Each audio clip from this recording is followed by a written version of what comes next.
उसका नाम सेत रखा और वो कहने लगी कि खुदा ने हाबिल के एवज जिसको कायन ने कत्ल किया मुझे दूसरा पुत्र दिया। जी, जिसको किसने कत्ल किया? काहिन ने कत्ल किया। और किसके एवज मुझे मिला ये बेटा?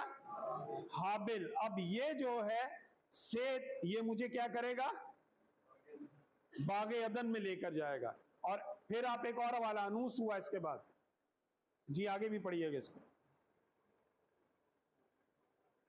और सेत के यहाँ एक बेटा पैदा हुआ जिसका नाम उसने अनूस रखा। उस वक्त से लोग यहोवा का नाम लेकर दुआ करने लगे। जी, खुदा ने अपना नाम पहली दफा जाहिर किया यहोवा। क्या नाम जाहिर किया जी? यहोवा। कब जाहिर किया है? क्या बाप है ये? आप इसे याद रखिएगा, पैदाइश की किताब। जी, खुदा ने इतनी मेहरबानी की सेत और अनूस के एवज के उसने अपना नाम जाहिर कर दिया और लोगों का दुआ की तरफ रुझान होने लगा। पहली दफा जो दुआ की गई है वो कब की गई है? सेत के बाद अनूस पैदा हुआ और अनूस के बाद दुआ इंसान के माइंड में राइज हो गई कि खुदा दुआओं का सुनने वाला है। और किसके नाम से दुआ करनी है? यहोवा के नाम से। ये मेहरबानी हो गई। बागे अदन में तो नहीं गई, पर खुदा ने उसके साथ ये मिलाप कर लिया कि ठंडे पैरों में मैं जो तुझसे बातचीत करता था, अब दोबारा मेरा तेरे साथ राब्ता हुआ है। पहले हाबिल की कुर्बानी, उसके बाद सेत रास्तबाज था, मर्दे रास्तबाज था, और उसके बाद अनूस खुदा से राब्ता हुआ। किसके जरिए? दुआ के जरिए। अभी ना डिस्कस चल रही है। क्या हो गई जी? साड़ी डिस्कस शुरू हो गई है। अब मैं आपसे बातचीत करूंगा, बागे अदन में लेकर जाऊंगा, पर इसके लिए आपको और परफेक्ट होना पड़ेगा। जी आगे एक और हवाला पढ़िएगा। अब ये तीसरा शख्स है जो रास्तबाज है, और ये सब यस्सु का नसब नामा है, रास्तबाजों का नसब नामा है। यस्सु तक पहुंचने के लिए हमें इनकी जिंदगियों से सीखना पड़ेगा। जी 5वां बाब, पैदाइश का 5वां बाब, और उसकी पहले पढ़े 23 और 24 आयत। हम यीशु मसीह का मुकाशफा सीख रहे हैं। हनोक की कुल उम्र 365 वर्ष की हुई और हनोक खुदा के साथ साथ चलता रहा और गायब हो गया क्योंकि खुदा ने उसे उठाया। जी, ये था एक और लिंक बना। कौन, क्या नाम है इसका? कितनी उम्र है इसकी? हाँ, 65 साल में खुदा इससे नजर आया और 300 साल तक खुदा के साथ ये क्या हुआ? चलता रहा। और इब्रानी लिटरेचर में बताया जाता है ये खुदा के आसमान पर बादलों के जरिए उठ गया। तो क्या ये कामयाब हुआ?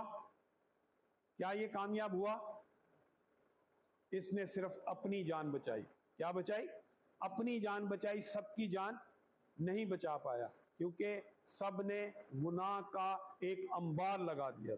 और ये सिर्फ खुदा की नजर में क्या साबित हुआ? मर्दे रास्तबाज। और खुदा को ये पसंद आया और ये आसमान पर उठा लिया गया। अब आप पढ़िएगा इसकी 29 और 30 आयत।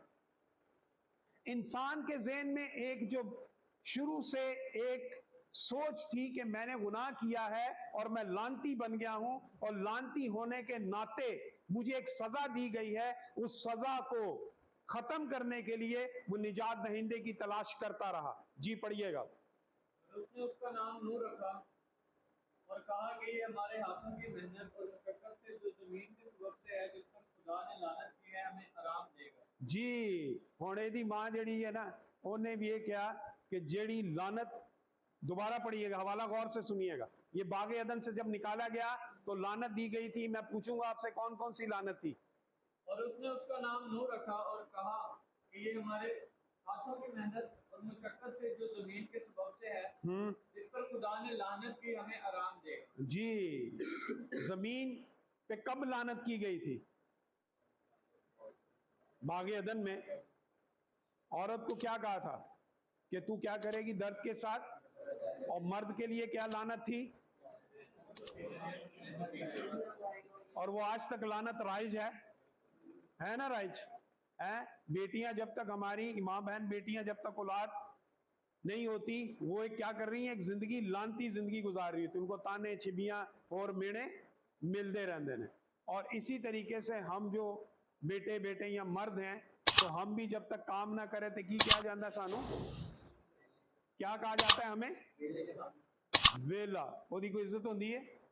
اب یہ جو بات تھی, کام سے آپ بھی تنگ ہے, میں بھی تنگ ہوں, ہو تنگ نا سب, صبح کتنی محنت کر کے آتے ہیں, کتنی باتیں, ٹریفک آگے پیچھے ہے نا, دل چاہتا ہے نا یار ریلیکس, سکون ہونا چاہیے نا.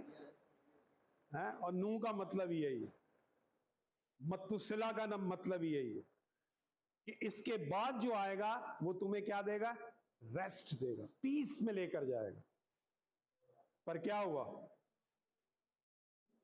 کامیاب ہوئے؟ بلکہ خدا نے یہ بات سنی کہ ہون تو جڑی گل کیتی ہے نا, جنی برائی ہے میں نو ختم کراں گا, میں ایک نئے سرے سے دنیا بناؤں گا. کیا بناؤں گا, نئے سرے سے دنیا بناؤں گا, اور دوبارہ تمہارے کال اور تمہاری چاہت کے مطابق تمہیں سکون دوں گا. اور ایسا ہوا, تمام دنیا ختم کر دی اور دوبارہ سے کریشن کی, اور دوبارہ سے جب بنے تو پھر وہی برکت دی, پھلو بڑھو اور زمین کو معمور اور یہ بھی کہا کہ جنس کے خلاف گناہ نہ کرنا. پیدائش کے پہلے باب میں بھی تقریباً 9 سے 10 دفعہ جنس کے بارے میں کہا ہے کہ جنس کے خلاف نہ جانا, اور جب دوبارہ دنیا بنائی گئی نوح کے بعد تو پھر بھی کہا کہ جنس کے خلاف نہ جانا, پھلو بڑھو اور زمین کو معمور. اور کیا نوح کامیاب ہوا؟ بہت بڑا چیلنج تھا اس کے پاس, اس نے بہت بڑا ایفرٹ کیا, اور اس پلان کو جو باغ عدن میں ہوا سے کیا گیا تھا کہ تیری نسل سے پیدا ہوگا اور وہ کیا کرے گا, شیطان کا, ابلیس کا سر کچلے گا. اب نوح کی والدہ نے جب پیدا ہوا تو اس کے ماں باپ نے کیا کہا, یہ ہمیں کیا کرے گا جی, احرام دے گا جو ہمیں لعنت باغ عدن میں ملی تھی, کام کاج اور بچہ جننے کی, اس سے ہم کیا ہو جائیں گے, آزاد ہو جائیں گے. اور ایسا نہیں ہوا. ہم آنے والی کلاس میں اسے مزید سیکھیں گے کہ یسوع مسیح خدا کا وہ مکاشفہ ہے جو ہر روح میں آ کر کام کرتا رہا. خدا نے اس کلام کے وسیلے سے مجھے اور آپ کو برکت دے. آمین.